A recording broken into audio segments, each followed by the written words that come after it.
প্রচণ্ড গরমে সবথেকে ভালো খাবার কি হলো জানো? শরবত। এই শরবত খেলে দেহ মন তো ঠান্ডা থাকবে, আর আমাদের মতন বউরা যারা কাজ করতে করতে গরমে মাথা গরম হয়ে যাচ্ছে তাদের মাথাটাও ঠান্ডা থাকবে।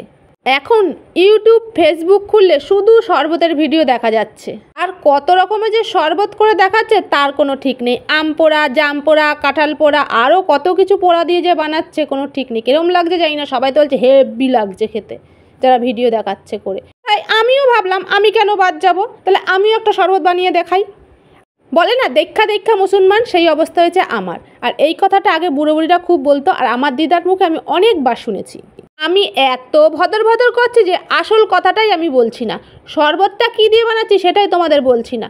আমি আজকে শরবত বানাবো আখের গুড়ের। আর এই গুড়ের কথাটা বললে কোনো একটা জিনিসের কথা সেই মনে আসে না। যাই হোক, তোমাদের আসে নাকি জানি না, আমার তো আসে। আমার হলো অখাদ্য মন, যত উল্টাপাল্টা কথা আমার মাথায় আর মনে ঘুরে বেড়ায়। অনেক ফালতু কথা বলে ফেললাম, এবার বলে দিই শরবতটায় কী কী দিলাম। গুড় তো নিয়েছি আখের গুড়, আর নিয়েছি পুদিনা পাতা, একটু বিট নুন আর দুটো লেবু।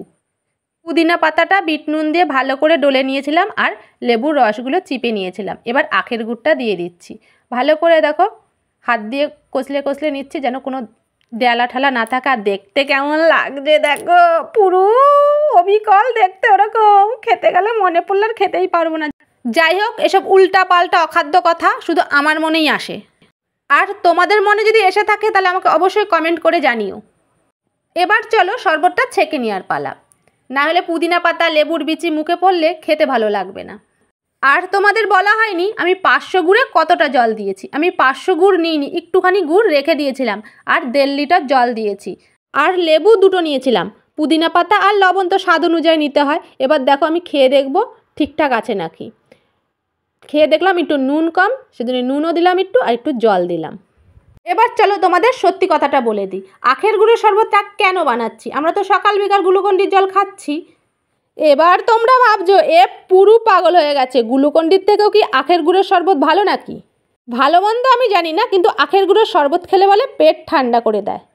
এই শরবতটা বানাচ্ছি আমার বরমশাইয়ের জন্য। আমার বরমশাইয়ের শরীর কষে গেছে, ওনার আবার হাগু পাটি করতে গিয়ে এখন আবার রক্ত বেরোচ্ছে। এবার চলো ক্যামেরাম্যানকে দিয়ে দিই একটু শরবত। ক্যামেরাম্যান যাবে পড়তে, বলছিল খাবো না, আমি যে খেতেই হবে, বললো প্রাইভেটে নিয়ে গিয়ে খাবো, তাই দিয়ে দিলাম। তোমাদের ভিডিওটা কেমন লাগলো? যদি ভালো লেগে থাকে একটু কষ্ট করে কমেন্ট করে জানিও। চলো তাহলে আজকে এখানেই বিদায় নিচ্ছি, কালকে আবার একটা নতুন ভিডিওর সাথে দেখা হবে।